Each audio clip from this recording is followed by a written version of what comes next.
everyone, welcome back to my channel, my cozy craft room. If you're new here, hello and welcome.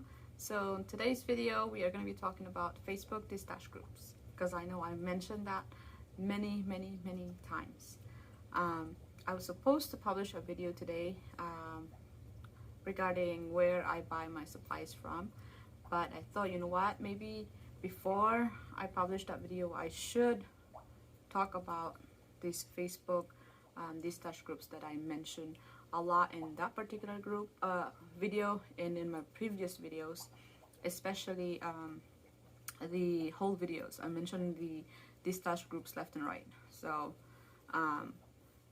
yeah, I hope this video is helpful to you.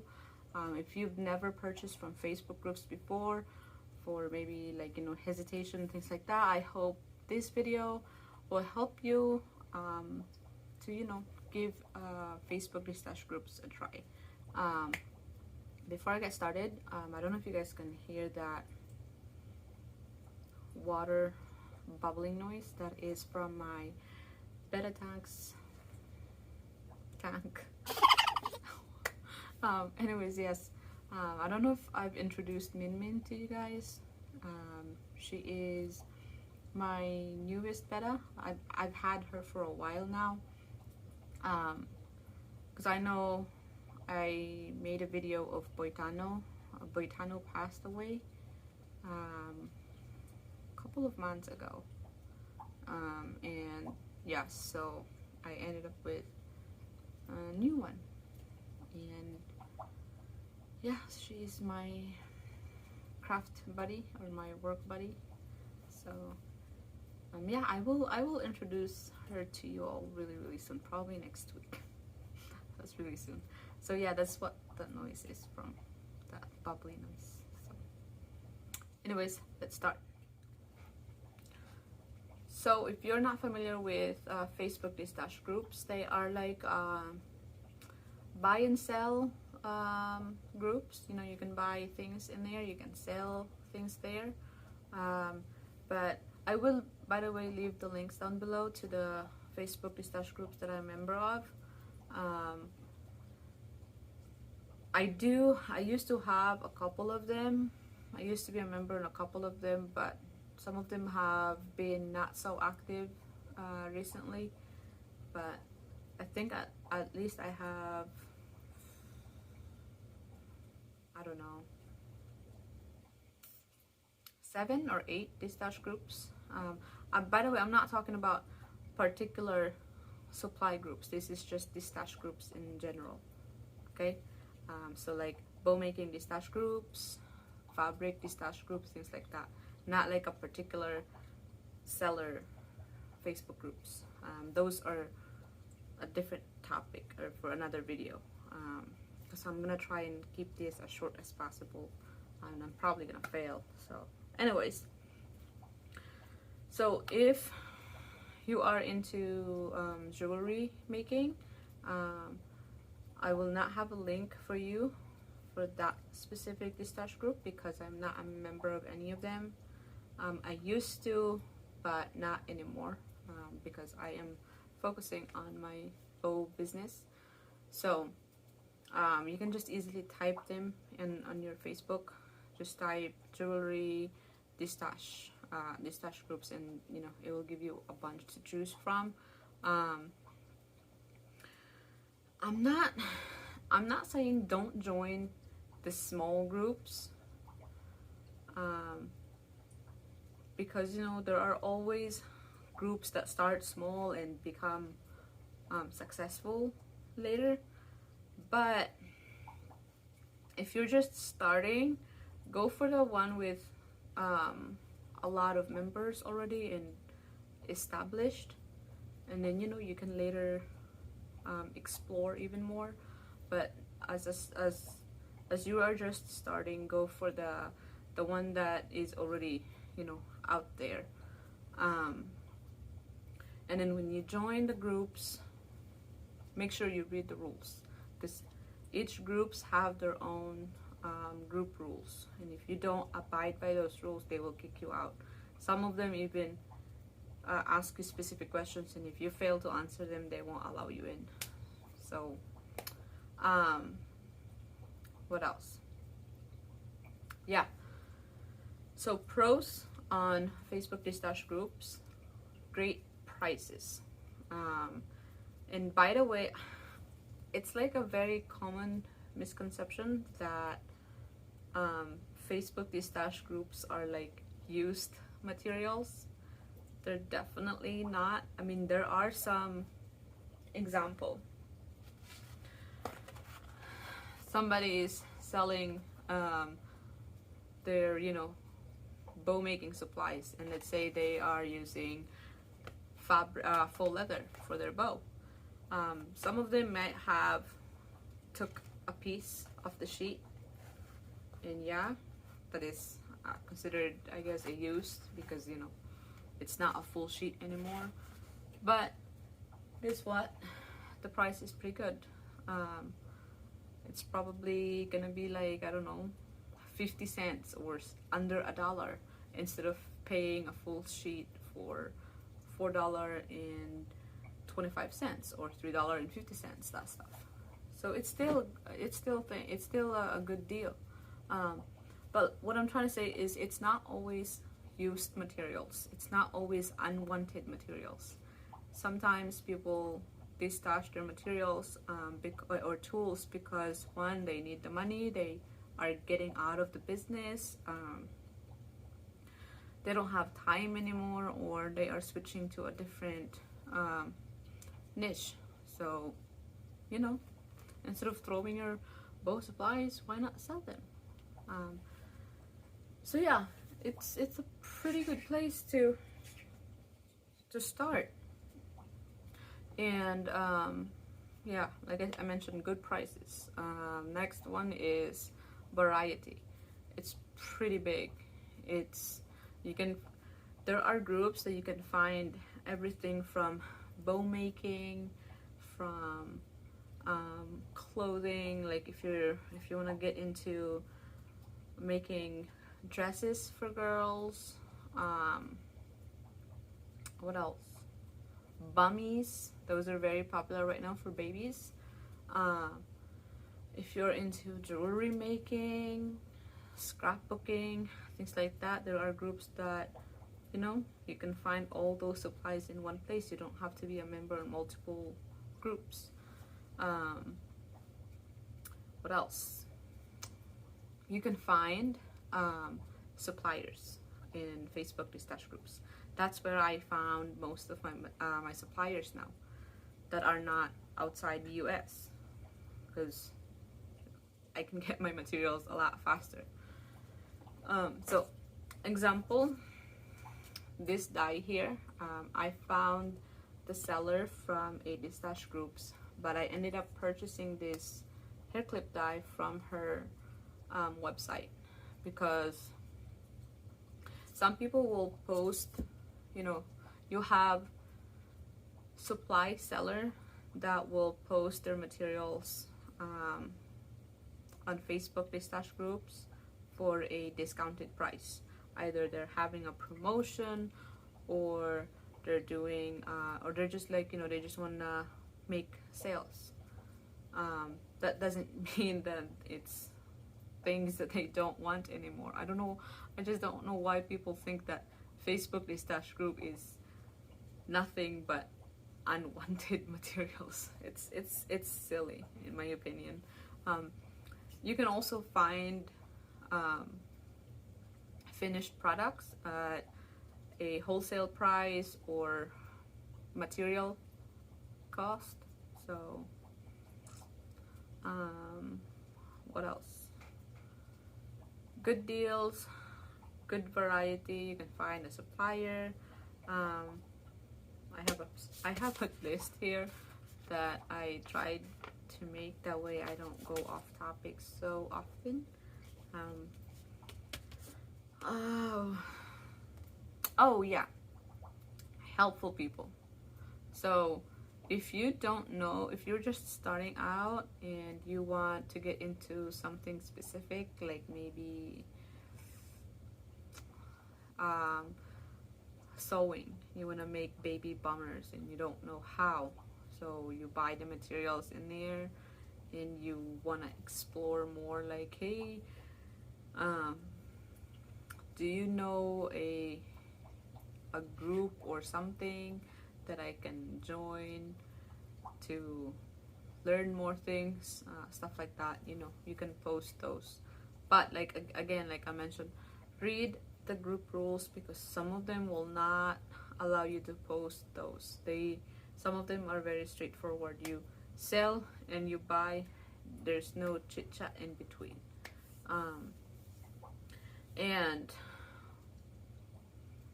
friendly people, I guess that that goes with helpful people as well. So yeah, now let's go to cons. So holiday season, the way I can describe this is like a fish tank. You know, when you have so much, you put so much light on a fish tank and you don't turn it off, so you ended up with a bunch of algae. So just imagine the light being the holiday season and the algae being the scammers, because every holiday scammers are like blooming left and right. So please beware. Now, my number one rule, or my number one rule, my number one tip for you: do not buy, or when you're buying stuff, do not pay for it as family and friends when you buy and pay through PayPal, because one, that is not protected. So if you get scammed, you cannot just call PayPal and let them know, hey, I pay this person as via family and friends and I think I'm being scammed, I would like a refund. PayPal's just probably gonna be like, girl, sorry, but we can't really do anything about it, because one, they didn't even get a commission from it, I don't think, unless if they change that, because I know some people want you to pay family and friends because they don't want to pay the fees. Now there are certain cases where I'm okay with paying family and friends, but if you are buying supplies, especially from complete strangers, and then they ask you to, hey, can you pay, when you pay on PayPal, can you just choose the family and friends because of blah blah blah blah blah, just ask that seller, like, can you just cancel my invoice if you're gonna force me to pay it like that, because you are not protected. You will not get your money back if you get scammed. That's just the reality of it. So that's number one. And then number two would probably be similar. If you're just starting, don't pay via other payment method. I'm not familiar with Venmo, so I don't know. Just stick with PayPal, at least for now. I know some people hate PayPal so much, but if you're gonna be buying stuff from Facebook groups, I think PayPal is your semi best friend when it comes to that, until you start knowing things and familiar with stuff. Just stick with PayPal for now. That would be my tip number two. Three is, you probably heard of this: if it's too good to be true, it's probably not true. And that's a legit thing right there. I fell for that multiple times in different occasions, in different materials too. They were usually about mystery bags, mystery box, grab bags, things like that, which is kind of crazy because when I sell my materials, I always go for grab bags, because it's a lot easier for me to list it and a lot easier for me to package it. and I got scammed with grabber bags before.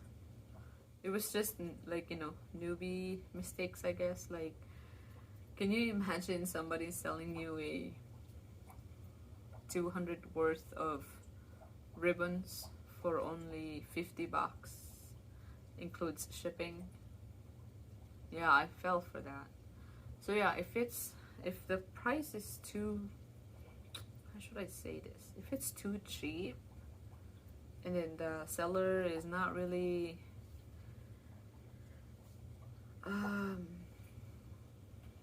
what do you call that, I don't know how else to explain it. There are just some sellers that are really fishy. So if you send something funky about the transaction, like if you're doubting yourself, just like, you know, I'll just skip it for now, because again, you don't want to regret it later. Other scams I fell for was a vinyl scraps. It was supposed to be half sheets, so A4 half sheets would be half of these, right? Well, I have a tendency, I still do it now, but not as bad as before, where when I have a supply, I ended up having that box sitting around because I'm too busy doing other stuff to open that box. And when I finally opened that box, like a month later, I got strips of vinyl that I can't even use for small things. Like, yeah, the teardrop shaped earrings, I can't even use them because they're not big enough. They were like weird shapes, but most of them were like, I don't know, an inch strips. It was basically just trash, in my opinion, because like I said, I don't have issues buying things like scraps, because not all scraps are bad, but the listing was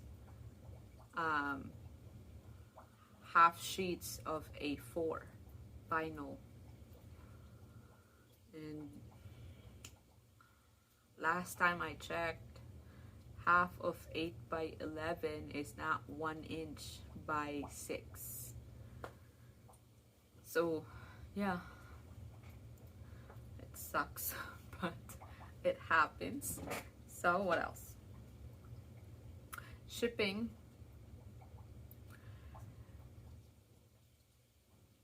Although right now you can't really blame the sellers for shipping though, because the post office, they announced, I think last month or this month, well, they already raised their price too, but yeah, they raised their price and the shipping is slower. It's gonna be slower. So yeah, keep those in mind too before you freak out like it might be a scam or something like that. Like I said, when you pay on PayPal, you have a buyer's protection.